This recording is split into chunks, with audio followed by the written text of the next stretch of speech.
ज्योत्सना जी और उनके पति जीवन की सारी जिम्मेदारियां पूरी कर चुके थे। पैसे की कोई कमी नहीं थी, तो घूमना फिरना भी लगा रहता था। अरे बेटी के घर जाकर तो मजा ही आ गया। लेकिन विदेश से अच्छा तो देश ही लगता है। अब मन को चैन मिला। अरे लेकिन वहां की औरतें देखिए, कितनी फिट, स्मार्ट और चमकती हुई। आदत से तो बाज नहीं आओगे आप। अरे मजाक कर रहा हूँ यार। अच्छा, मैं जरा बाजार होकर आता हूँ। पति बाजार जाता है, जहां उसे एक अजीब सी दुकान दिखाई देती है। अरे ये क्या बात हुई? अंदर आओ 50 के, बाहर निकलो 40 के। हम आपकी 10 साल उम्र कम करते हैं। अरे ऐसा क्या करते हैं भला? जरा अंदर जाकर ही देख लेता हूँ। अंदर एक सुंदर सी लड़की खड़ी होती है। सुंदरी जी, ये क्या दुकान है? जरा जादू हम पर भी तो चला दीजिए। यस सर, आपको हमारी एग्जीक्यूटिव एक डेमो के लिए अंदर ले जाएगी। आप अंदर जाएंगी तो आप खुद ब खुद समझ जाएंगी।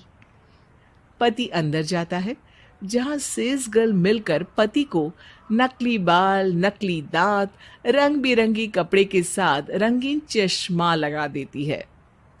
देखिए, अब खुद को शीशे पे देखिए और बताइए सर। हाय दयो, ऐसे तो मैं किसी हीरो से कम नहीं लग रहा। दे दो, सारा सामान पैक कर दो। पति खुशी खुशी वहां से निकल जाता है। घर आकर वो सारा सामान छुपा देता है। फिर अगली शाम। सुनो, मैं वॉक पर जा रहा हूँ। इस वक्त? अरे नाती पोतों को वीडियो कॉल करके बात तो कर लो। अब हाँ, आकर करता हूँ ना, पक्का पक्का। पति बाहर जाकर सारा मेकअप करता है और मार्केट में घूमता है, जहां उसे एक स्मार्ट सी महिला दिखती है। क्या आपको मुझसे कोई काम है? नहीं नहीं, आप तो बहुत हैंडसम है। थैंक्स। वैसे आप भी कम नहीं है। वैसे क्या उम्र होगी आपकी? लगता कितने का हूँ? 40 के तो पूरे लगते हैं। अब क्या था, 50 साल के पति को कोई 40 का बोल दी तो। वैसे तो कम का हूँ, लेकिन टेंशन के कारण थोड़ा उम्र में बड़ा देखने लगा हूँ।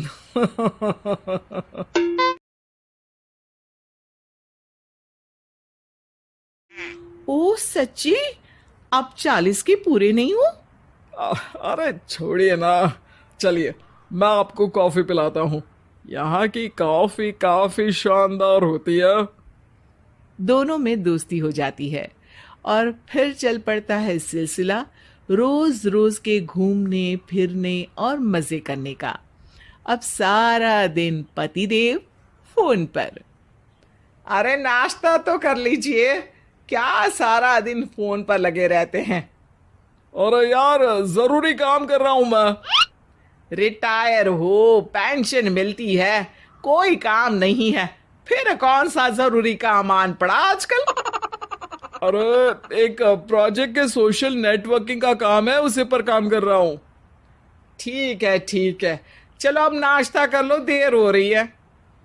पति अपना नकली सारा सामान बिस्तर के पास छुपा कर सोता, सुबह चुपके से पहनकर बाहर जाता और घर आने पर उतार देता। एक दिन पड़ोसन कहती है, अरे ज्योत्सना बहन, तुम लोगों के घर कोई हैंडसम सा आदमी रहने आया है क्या? अरे कहाँ यार, मैं और ये दो ही तो लोग हैं घर में। हैंडसम सी शक्ल देखे तो मुझे भी जमाना हो गया है। अरे पता नहीं, वो जाता तो तुम्हारे ही घर में है, क्या पता कौन होगा।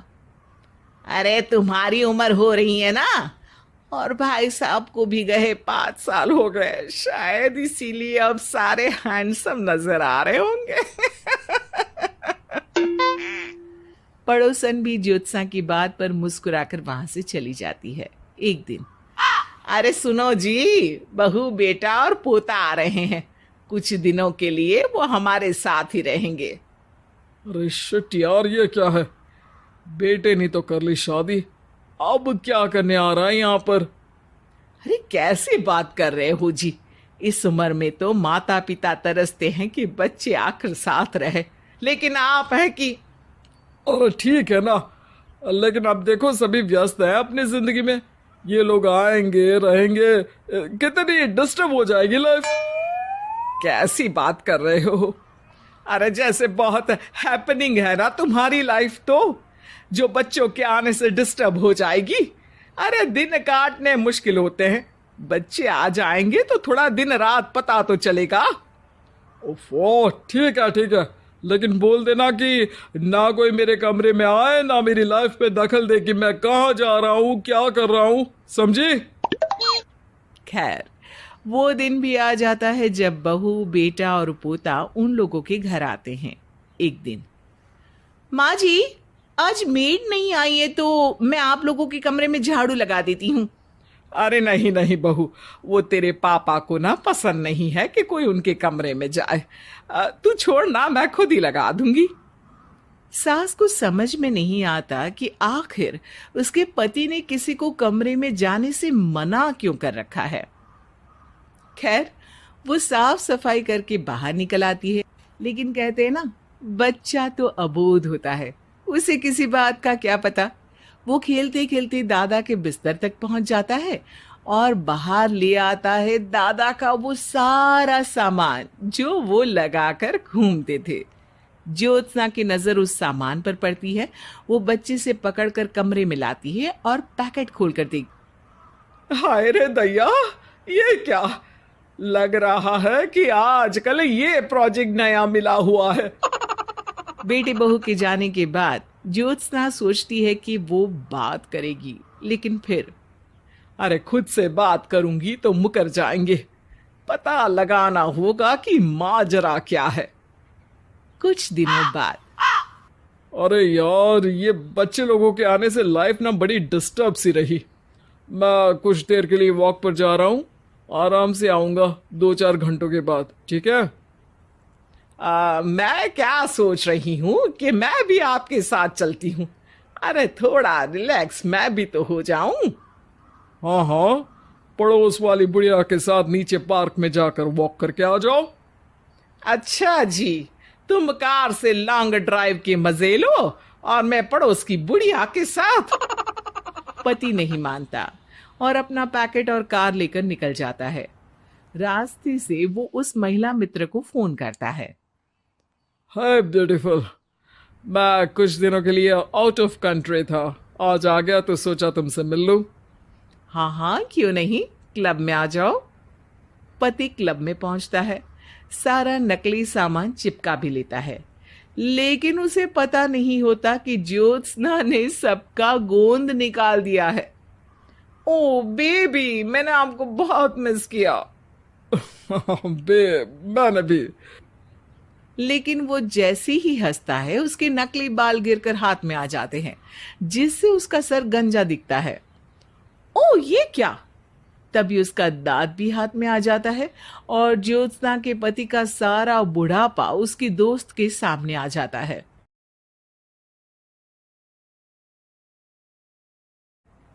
हे भगवान, अंकल जी कौन है आप? क्या ऐसी बात कर रही हो अंकल? मैं तो तुम्हारा दोस्त हूँ। अरे पर हो तो अंकल ही ना। नकली दांत, नकली बाल और क्या क्या नकली है।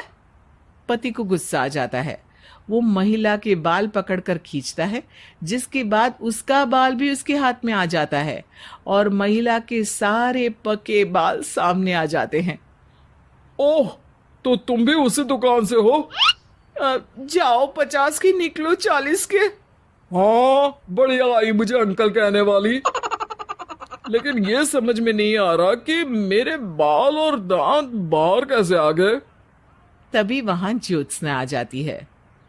जी, मेरी वजह से।